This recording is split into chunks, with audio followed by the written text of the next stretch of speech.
Okay, so thank you all for being here. It is with the greatest pleasure that we bring you the sixth lecture in the McGill Palliative Care National Grand Rounds series. With the generous support of now 10 local hospital foundations and Pallium Canada, we intend that this initiative builds on the historic contributions by McGill University to the field of palliative care by providing a novel means to disseminate the latest innovation, research, and ideas in our field to places across Canada and beyond, who may not typically have access to the types of speakers who typically present within the walls of our academic institutions.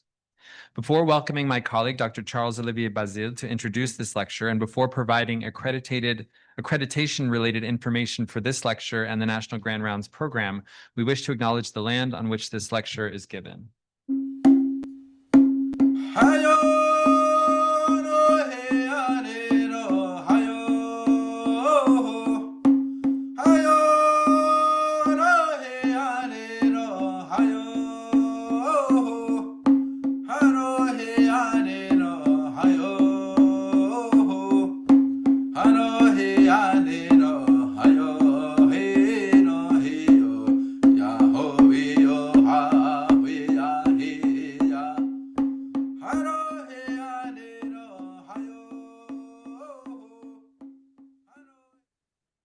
Okay, so the members of this committee and their relevant declarations include myself, who have relationships with Maison Saint-Raphael and the American Society of Clinical Oncology, as well as Connections, Inc., and who has received honoraria and grants in recent years from the Oklahoma University of Health Sciences, the Oregon Health Sciences University, and Pancreatic Cancer Canada. Dr. Ardrey Simikalis, who discloses a relationship with and grants from the Shriners Hospital for Children. Dr. Olivia Nguyen, who acknowledges an association with La Société Québécoise des Médecins de Soins Palliatifs and a research subvention from La Chaire de la Famille Blanchard pour l'enseignement de la recherche en soins palliatifs. Dr. Naomi Goloff, who reports relationships with the Canadian Society of Palliative Medicine and grants from the Kindred Foundation and l'Association Québécoise des Soins Palliatifs. Dr. Zelda Freitas, who indicates grants and relationships with the Canadian Centre for Caregiving Excellence and with Nova Montreal. And Drs. Janelle Walsh, Aurel Shukar, and Stephanie Gingras, who have no conflict of interest to disclose. The series includes sponsorship from the Cedars Cancer Foundation, the Hope and Cope Wellness Center, the Jewish General Hospital, the Montreal General Hospital Foundation, the Montreal Neurologic Institute, the MUHC Foundation, the Foundation of the Douglas Hospital, Pallium Canada, St. Mary's Hospital Foundation, the Montreal Institute for Palliative Care, a branch of the Teresa Deller Palliative Care Residence, and the Montreal Children's Hospital Foundation. Special thanks to the Department of Family Medicine at McGill University for their in-kind support. Here we present strategies to mitigate potential bias, which I will not read through. And the overall program learning objectives are as follows: to review innovative approaches for the implementation of palliative care in different settings, to assess strategies to address the most important challenges in palliative care today, and to appraise the latest research in the field of palliative care. So I would like to welcome Dr. Charles-Olivier Basile to introduce the lecture here at St. Mary's Hospital.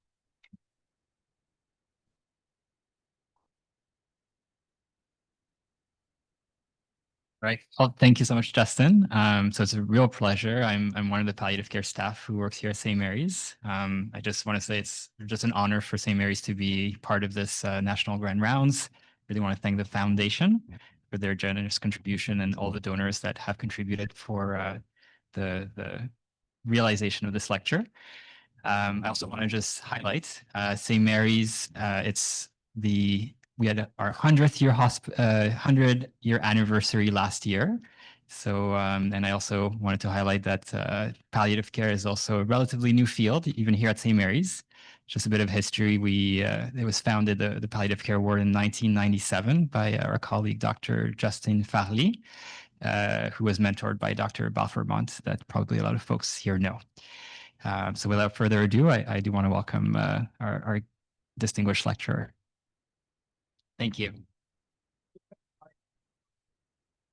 Absolutely, yes. Thank you so much, Wilma. Wilma was here during the preparation, so I think she saw where we do that. So, so thank you again for your attendance virtually and in person. I have normally have the privilege of introducing the speaker, but on this occasion, I'm going to allow Dr. Marian Grant to introduce herself. And so without further ado, I turn it over to you. Thank you so much for being here, Dr. Grant. Thank you so much, Justin. All right, I'm in the dark, but as long as you can see my slides, that's the most important thing. So I have no conflicts to declare. All right, I am going to talk today about improving palliative care outreach. By outreach, I mean public education, things we do to let people know about palliative care using evidence-based tools. And here are my learning objectives. If I am successful at the end of my talk, you should be able to describe the common palliative care misconceptions.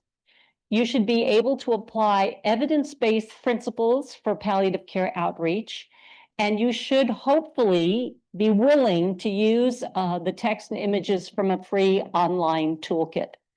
And as I said to Justin, I introduced myself because I have a bit of a strange background.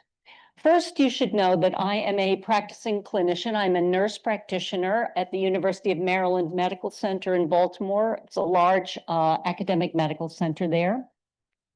That's only a few times a month. Most of the time, I am a consultant to the Center to Advance Palliative Care, the Coalition to Transform Advanced Care, other organizations working on health policy, advocating in Washington for improved access and payment for palliative care.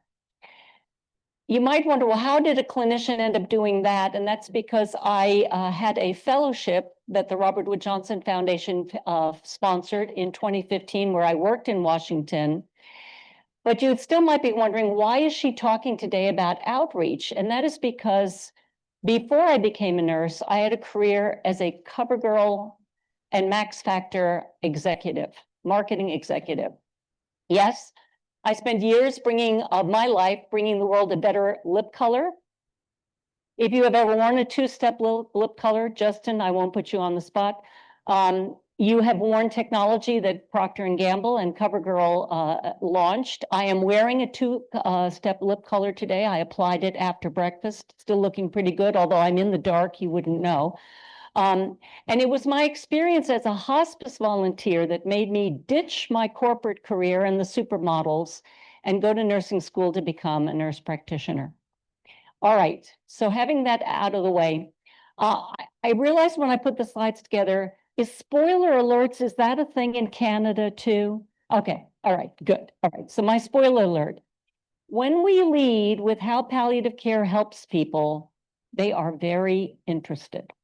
So that's the first spoiler alert. Second one is positive stories and images can overcome either misconceptions or myths that it's only for dying patients. And the third is that all you need truly, including text and images, are waiting for you.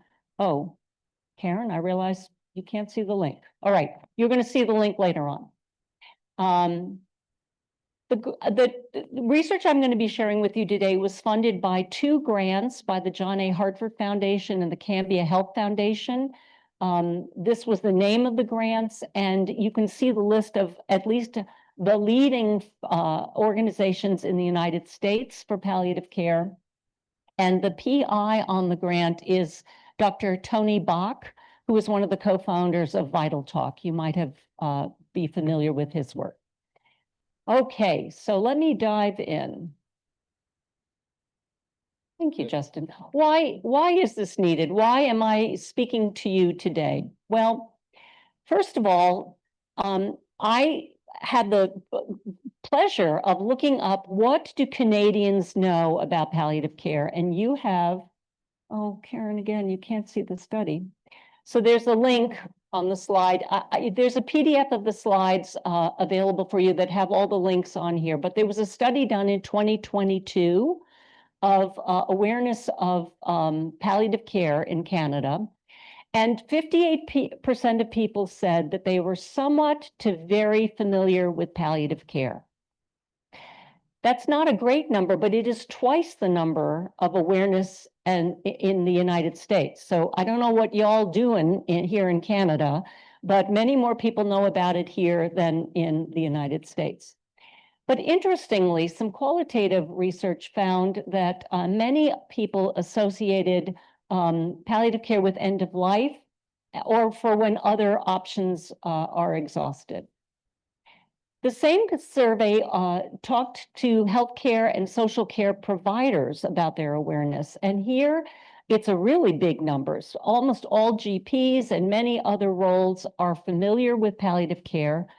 But again, on qualitative follow-up research, many of them equate it with end-of-life care. And I would say this is the same problem we have in the United States, except that very few people know about palliative care, but those that do think it's for people at the end of life. And I'm going to share a few slides with you of research that we did amongst providers in the United States who take care of people with serious illness, but are not palliative care providers. And we asked them for one-on-one interviews to bring images of what images communicated palliative care to them. And what do you see in those images?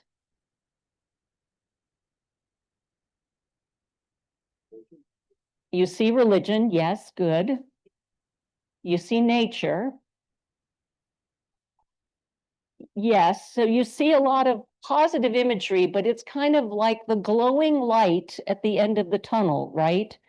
So that these specialists all said, yeah, I see it as being for people in the last part of their lives as well. So we did additional, in the interviews, we asked them more about that. And here's what they told us, and I'm not sure this is true for Canada, but maybe it's going to be. First of all, palliative care doesn't follow their algorithms. It isn't even on their algorithms. Medicine has become very guidelines and clinical algorithm based protocols. We are not on their protocols. And in fact, the person at the bottom said palliative care would be a very abstract picture. And look at that person is standing in a crossroads in the middle of nowhere, right? That's how they see palliative care. It's like a grayscale. It's hard to follow. So inviting palliative care adds uncertainty unless I'm at the end. It's hard to figure out where it fits into regular medical care. And so we don't know what to do. And so it ends up being an add-on, an extra app or outside of my toolbox or expertise, which is not a great thing, right? Because we know that people with serious illness could benefit from palliative care way early on in their illness. But if their specialists are working down protocols and guidelines, which I'm not arguing that they shouldn't be doing that, but if they don't know where to fit us in, what is going to happen? I wait until the very end before I consult palliative care. So I'm just going to leave this with you to maybe think about, is this true of similar providers? The people are nodding their heads in the room. Yes, I'm going to guess this is true here in Canada as well as in the US. And I mentioned in the learning objectives, I'm going to talk about a toolkit. And that toolkit has a paper we wrote about this research with these providers that will give you suggestions on how you might overcome some of these beliefs. The other thing that we decided to do was working with those leading organizations. We've said we really should come up with principles for outreach rather than coming up all with the same language, because different organizations do different things.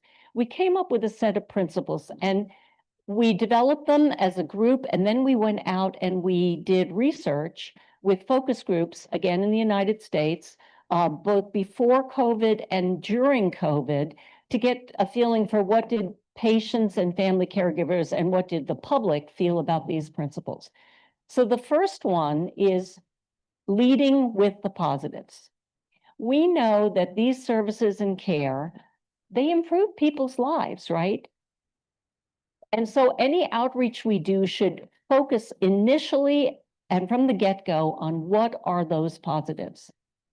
The second thing is we should present choices for every step, because the reality is at any stage of a serious illness, people have choices. But I will say that most people in normal healthcare are not offered all of these choices, right? And of course, if they're not offered palliative care at all, that's a choice that they don't get offered until maybe later in the game. But people like the idea of choice very much because when you talk about choice, to them, they feel like that puts them in control. And people with a serious illness don't have a lot of control. We recommend using stories, and the most powerful stories, the ones that resonate, are positive and aspirational. I was 2 weeks ago in meetings at the National Academy of Science and Medicine in Washington, where there was a panel talking about palliative care. They gave 2 stories, powerful stories. Both patients died at the end of the stories, and they got a tiny bit of palliative care. We know that those are not appealing stories to the public because that's very negative. They would rather hear positive stories about palliative care, and I'm going to share one in a few moments. The other principle is to talk about inviting dialogue, and not just once. The reality is that most of the call to action that we're doing with outreach, and by outreach, I mean maybe your website, your brochure, if you give a talk and you talk about palliative care, mostly what you're trying to do is get somebody to say, that would be really great for my mom. How can I get more information, and for them to reach out? Because once they reach out, we can give them all the other details, but you want to get them interested enough to say, I want to know more. And the last principle is to invoke a new team. And when we talk about team, I don't mean just the multidisciplinary or interdisciplinary or transdisciplinary teams that do palliative care. I also mean a team that includes the person with the illness and their family caregivers.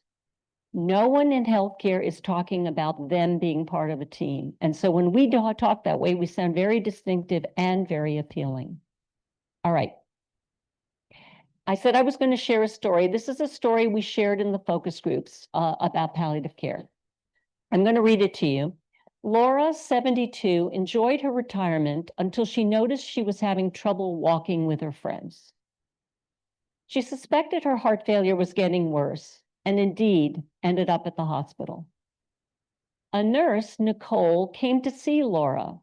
Nicole explained that she was on the palliative care team, which meant focusing on helping people live well, even with a serious illness. Nicole asked Laura what was most important to her about her care, and then arranged support that Laura didn't know existed. That included giving her medication for her breathing, helping her with how to talk about her illness with her grandchildren, and a social worker to provide support to Laura's husband. A few weeks after starting palliative care, Laura is back to walking with her friends. All right, so unlike the stories I talked about hearing in Washington a couple of weeks ago, what is different about this story?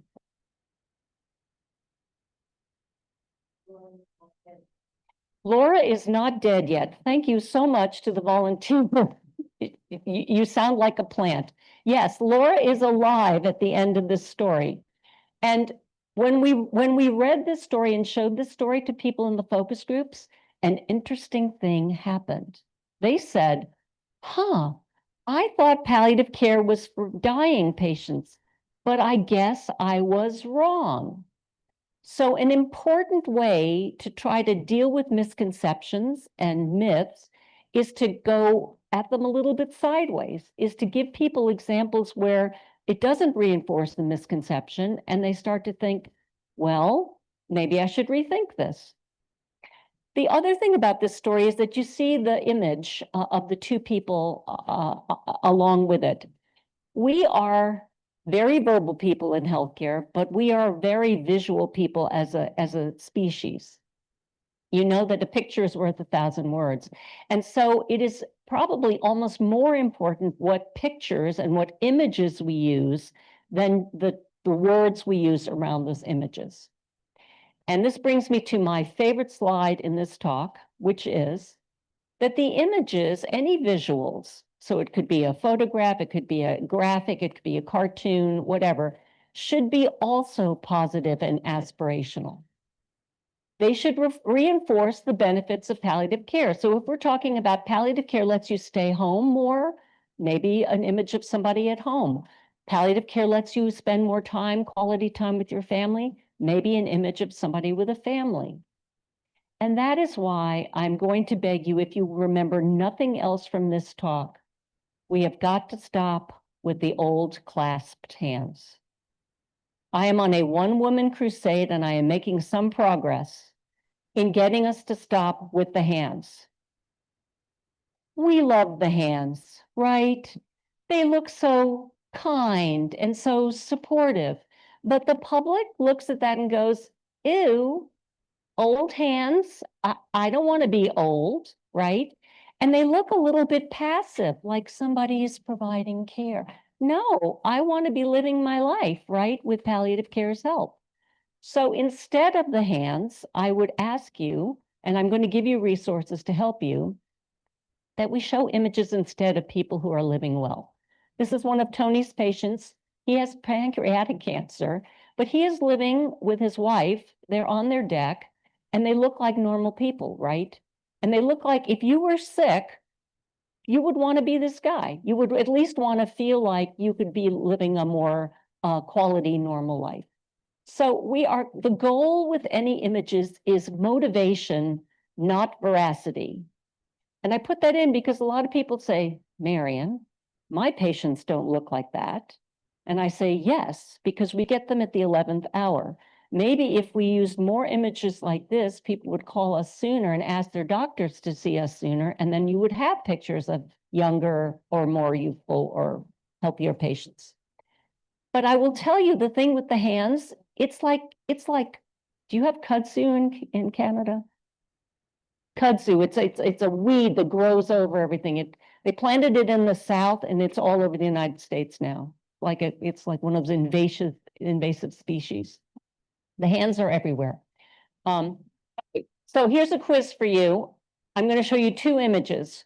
Which images from a palliative care website and which images from the pharmaceutical company? This is image A, image B. All right, you're laughing. Why are you laughing? It's obvious. So the one on the left is the pharmaceutical ad. And here's the thing, when we show pictures of people in medical situations, clinical situations, that reflects that we think of them as patients. But you know who they think of themselves as? People, mothers, brothers, friends. And so the pharmaceutical ad, these people are not skydiving, right? They do not look crazy. They don't look, they might be actors, but they don't look like actors. And I would say that it's the same thing that I found when I worked on CoverGirl. Oddly enough, they wanted to use the image of supermodels in the ads instead of my picture.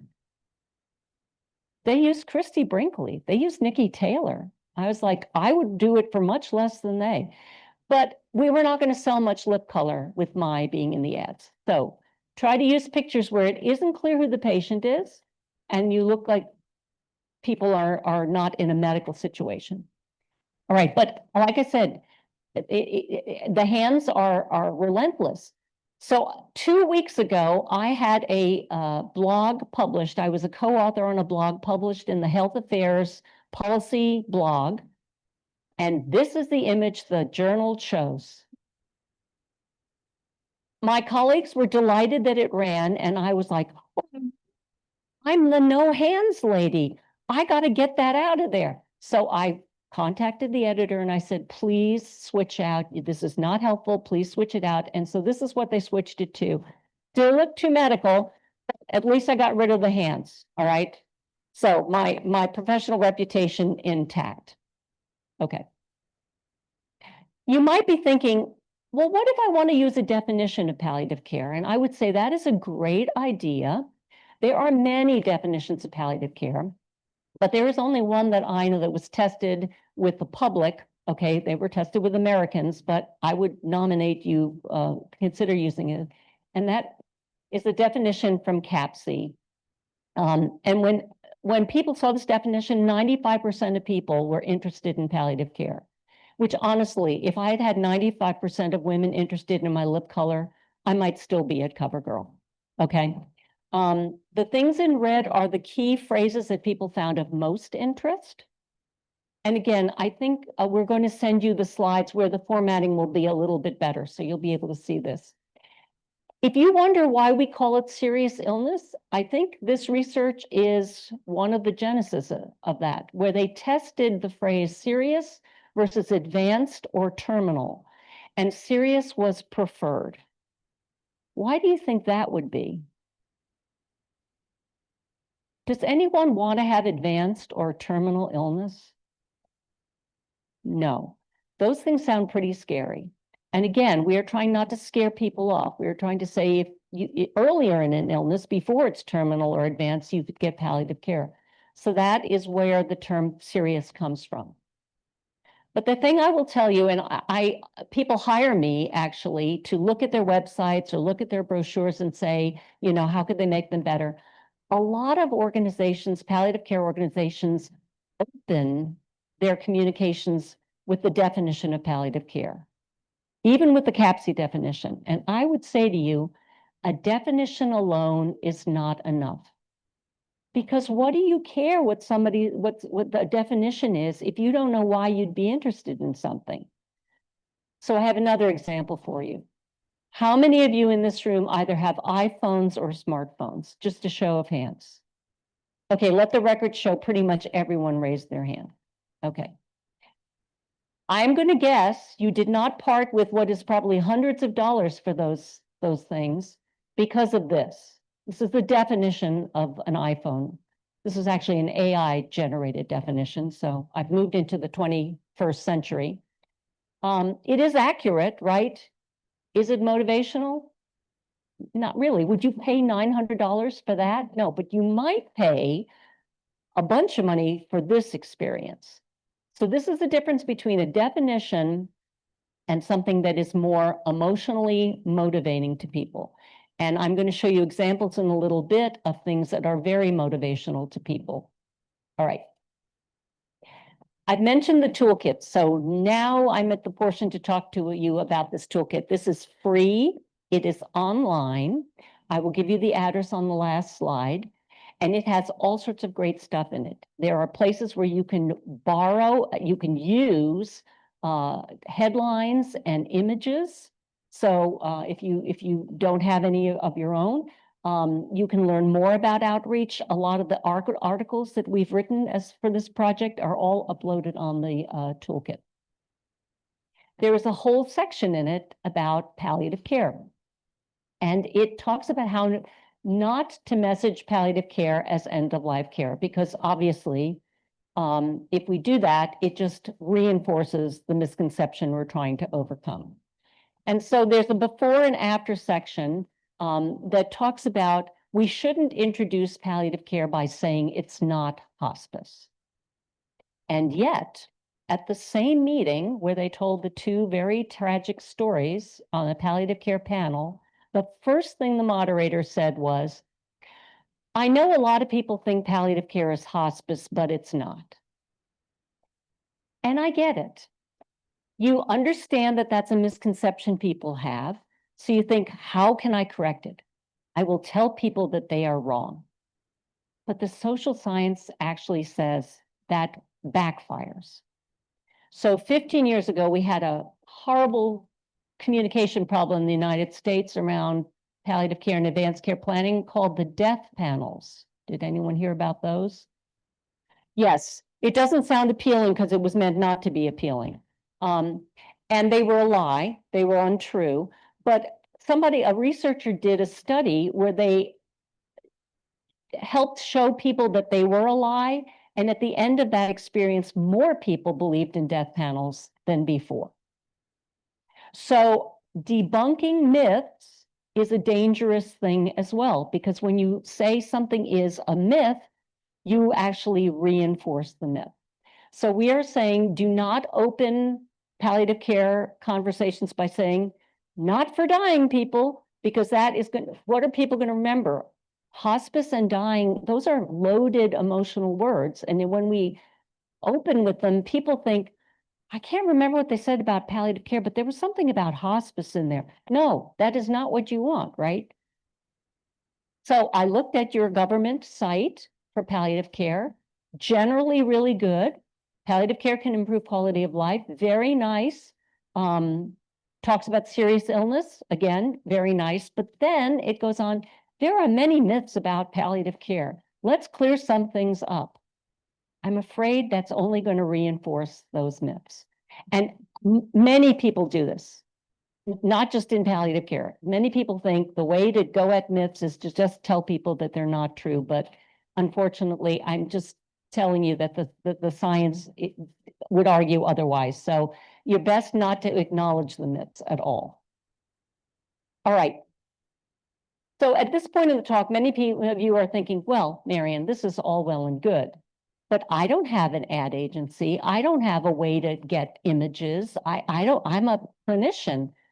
You know, I don't have a background in marketing. How am I going to do this? Well, we hired advertising people to write headlines that are on the toolkit. This is some examples of them.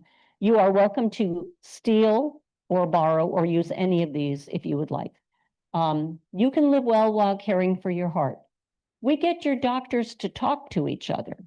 Now, that was an insight that we heard about in some research where people said, you know, my doctors don't talk to each other. And then the palliative care team came and they started to talk to each other. So that's a benefit. At every stage of an illness, we're here. Again, reinforcing that it's not just at the end of life, but early on in life. The other thing that we did was we went out and found stock photographs and we bought the rights to them. So if you want to use these images, you may. There are a whole bunch on the toolkit. Along with the words, you can use mix and match. You can, in the Laura story, the couple, the African-American couple, it's one of the images from the toolkit. So, and we're just in the process of adding some pediatric images as well, in case that would be helpful for the work you do. All right. The other thing that I would recommend, and so, you know, CoverGirl was bought by the Procter & Gamble company, a small soap company on the banks of the Ohio River. And they are as much a market research company as they are a marketing company. We tested everything. And I would encourage you to test any outreach you do before you run with it. And I am not talking about very expensive market research, although if you have the money, go ahead and do that. I am suggesting you find at least a few people who are not your family members or your colleagues, and you run stuff by them. So my colleague, Tony Bach, Dr. Tony Bach, as proof of concept, took this brochure and sat down with a neighbor of his who didn't know anything about what Tony did. And he said, what do you think? You see the image on that brochure, right? This is an Australian brochure, and yet they have the hands down there too. And she said, well, everyone's trying to help. I feel like this is it. Do I have everything in order? Okay, this is an average citizen who doesn't know what palliative care is, doesn't know what Tony does. And this is if this were our brochure and she said that, and you had 3 or 4 people more say that to you, you'd think, maybe I shouldn't use the hands. He showed her this brochure instead. This is an Australian one. Palliative care, it's more than you think. Well, it looks very friendly. It's not intimidating because I'm outside sitting with my dog. Doesn't look like I'm on death's doorstep. Okay, so this is a real person confirming that the image on the right is probably going to be more appealing than the image on the left. And you can do this with your neighbors. You can do this at sporting events. You could do this in your faith community. You can do this in a community group, wherever. And I'm not saying you have to talk to hundreds of people. I have taken mock-ups of brochures to security guards in my office building and said, what does this say to you?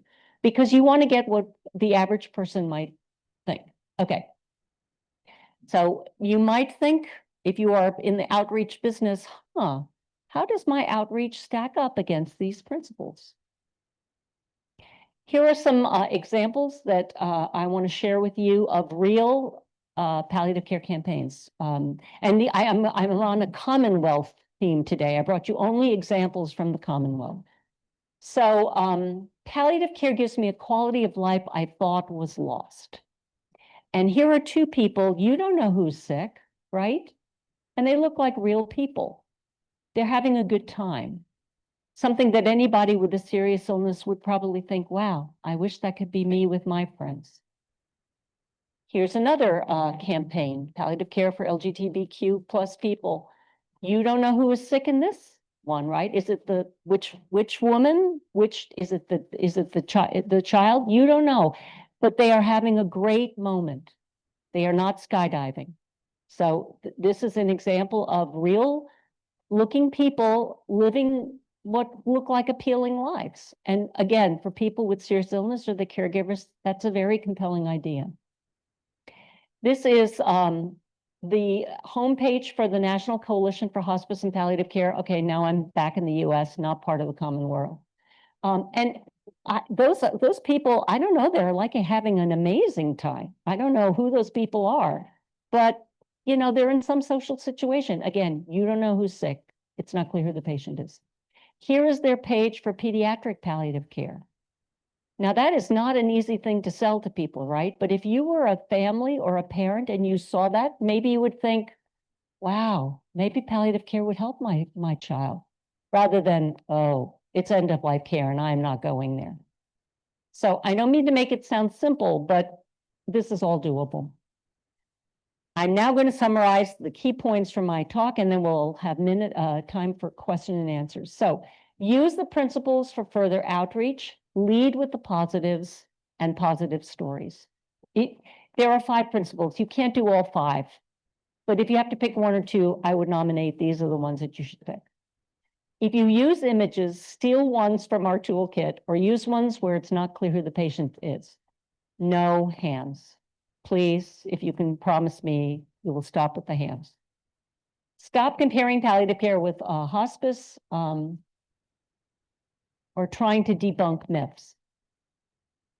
Test your outreach before using and revise as needed. Don't make 600 copies of something and then find out, oh, we really shouldn't have done that. Do it before you make the 600 copies. Go to the toolkit and send all your friends there. And so here is the web address for the toolkit, which I guess you could still works, even though the spacing is weird. And then the QR, yes, oh, good, the QR code. I tested it last week, it worked. It works, all right. I'm gonna leave this up there. And do we have any questions from the audience?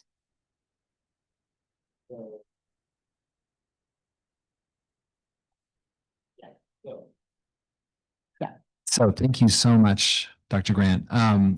There's a few questions online, and then we can ask our audience here. But I wanted to start with a question, which is that for the first decade of my career in palliative care, I spent a lot of time thinking about how to move palliative care upfield and to help people understand that it was more than just about dying. And I have close friends and colleagues in palliative care who have said to me, yes, that's important, but it's also about dying, because the end of someone's life is an incredibly important time. And so I think that there's a tension here between helping people understand when things at the same time. And I'm curious from your perspective in marketing, how you think about how we can both help people understand that help understand that both things are true.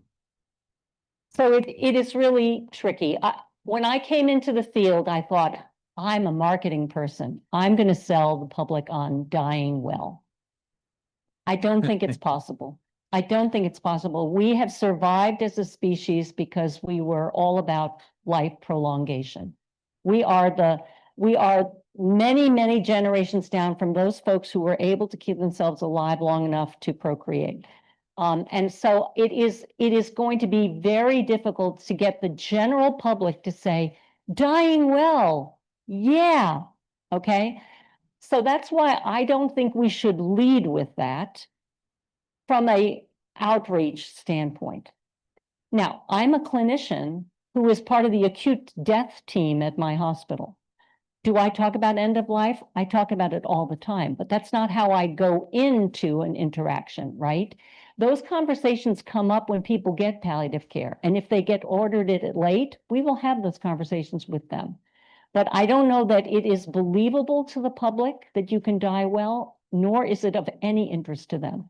And you might say, but Marian, the death cafes, right? So there's this new phenomenon. I have been to a few. They are young, healthy people. I don't see people who are end stage anything at the death cafes. So there are some people who are interested in talking about death and dying, but the vast majority of the public, I do not believe is.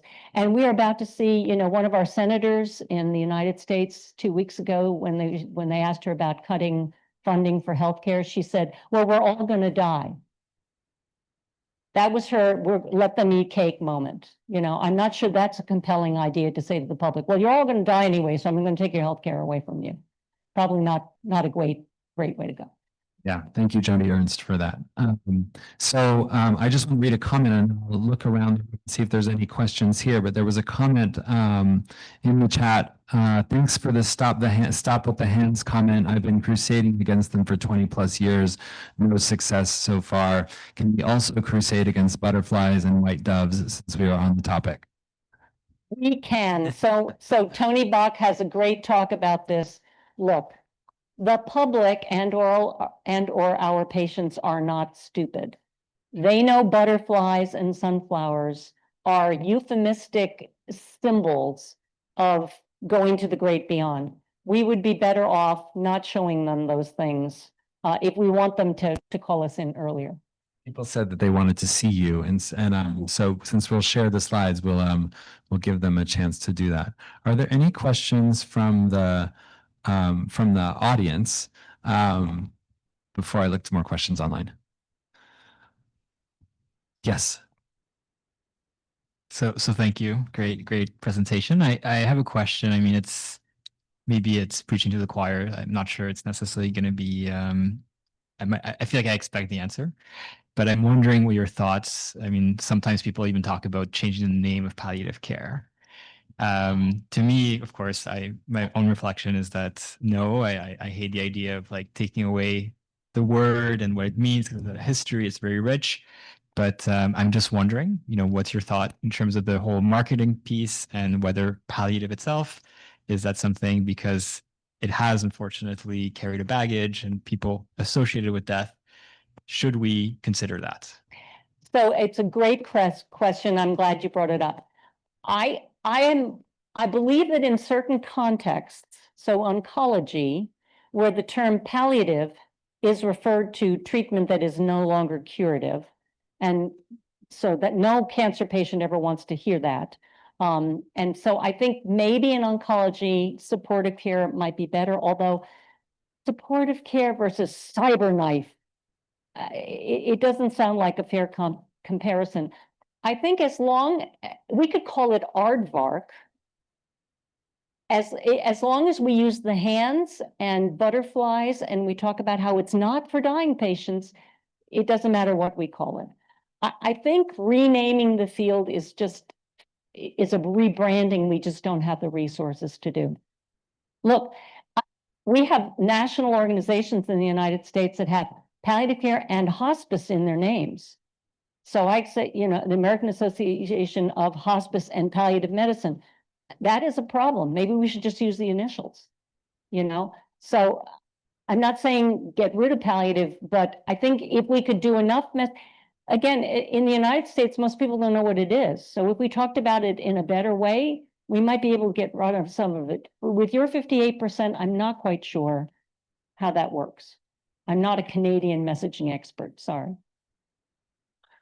So, did you have a question over here? Hold on, let me bring you the mic so people can hear it. Thank you. In Laura's story at the beginning, where she received care and didn't die, how is that care palliative as opposed to just regular medical care? I didn't see any difference. It looked like she was just receiving regular care. Well, that's an excellent question. And a physician I worked with early in my palliative care career said, Marian, this is just good doctoring. And I said, yes. And when all physicians are as interested in how she talks to her family and have a social worker who can talk to her husband. Those, at least in the United States, is not part of regular care. Those things are the kind of thing you typically only get with palliative care. Symptom management, yes, most providers can do that, but we are particularly good at doing that. So I agree. I would be happy that for the specialty to entirely go away if traditional medicine got to be so good at all of these things that people were surrounded by an interdisciplinary team and their family caregivers got support. But at least for the moment, they only get those things with palliative care consistently. So I'm looking through some of the other questions, and a person says, I often use obstetrical analogies and focus on protecting people from the system and their illness. Are there more creative initiatives with any evidence? I'm not quite sure what they mean by obstetric. I think I thought I understood what the question was. I think it relates to another question actually, which is about the evidence for this. And I'm curious if you could speak to how we think about the strength of the evidence of this. There's one person asked, have you done a randomized controlled trial and the images of people's response to them? We have not. We have not. So, you know, the challenge is that this has been the only grant in my 20 plus years of palliative care that even is focused on this topic. And it was not lucrative enough for us to do a randomized control trial. You could try A/B testing online. And we have done a little bit of that, like on Facebook, where you could run 2 different messages and see which one gets more clicks, which one gets more phone calls. So there's things like that you can do, but I am not aware of the robustness. So I am presenting you mostly qualitative research, but we had nothing. And there is also I will say there's a long body of evidence of public health campaigns, anti-smoking, HIV prevention, anti-drunk driving, all of those things that use marketing research and marketing techniques to come up with compelling ideas that motivate behavior change. So, if you see some of those great campaigns, that wasn't a bunch of clinicians sitting around in a conference room making stuff up. They hired advertising agencies who went out and tested stuff and worked with qualitative to get those campaigns. Thank you. So another comment. Hello, Dr. Green. Thank you so much for the talk today. I think the message is clear and strong. Focus on the positive aspects and invite people to explore more. I wonder, does the toolkit contain Indigenous people images? Thank you. It does not. And so I think that is somewhat of a challenge in that there are many. So the state of Hawaii has just gotten approval for palliative care to be a benefit in Medicaid, and they are doing messaging, they're doing outreach to the whole state of Hawaii. The toolkit did not have images of Hawaiians. And we worked with them to find stock photographs that were appropriate for them in that case. So it's just not possible to have, I appreciate the request, but it's difficult to have all the different ethnic and religious groups. We don't have different religious faith traditions typically. So some of that you'll have to figure out how to do on your own. So please raise your hands if you have a question in the audience here. But one person writes, our audience are mostly backstage groups, healthcare providers and community organizations, so not the general public. How would you suggest adjusting your messages or our messages for these inside groups who may be more jaded to the aspirational images and messages? Well, as a former advertising person, I don't think we're ever jaded to really strong positive images. They can't look obviously fake, but some of the stuff we're talking about are not obviously fake. I think, so marketing is the lens that I look at the world through. My first degree was in it. I would find what are those groups, what are their needs, what are their concerns, what is important to them, and speak to them using their language. If there are images that speak to them, great. But if they are the ones who are then taking your message and using it in their own context, you got to try to persuade them that some of these changes are going to be in their best interest as well. Thank you. So I think this is a really interesting question. As a palliative care doctor working in oncology, my approach was first to provide symptom management. Now the team realizes that communication competencies for any step is essential. I'm curious what you think about this introduction, because often in the hospital, patients are told like it's framed as symptom management first. And I'm curious how you think about that in the context of your broader messaging work. Again, I think you have to lead with what is going to be compelling to that patient. So when I get a referral to see patients, which I do every other Friday, if it's symptom management, that's the flag I fly under. Hi, I'm Marian Grant. I'm from the palliative care team. We are pain management. We are pain management experts if they are in pain. We are experts at managing nausea if they are in pain. If it's a different issue, I will say we are really good at helping people make decisions. We are here to provide support to the family. I try to lead with whatever of the many things we do is pertinent to that patient and or that family. And so you can do that when it's a one-on-one situation. If you're working with colleagues, I think the trouble with symptom management that I have seen clinically is a lot of oncologists say, I manage symptoms. Why do I need you guys? I manage symptoms. So we have to find a way to talk about what we do that gets at the gestalt of more, that it's more than just symptom management. Although if that is what is that people are willing to hear and call you in. So I get those referrals too. Come and manage your pain, but don't talk about anything, right? Don't talk about goals of care. Don't talk about hospice. Okay, fine. I won't initially, but once I'm in, I'm in. Yeah, exactly. You get us all or you get nothing. Because, yeah. Yeah.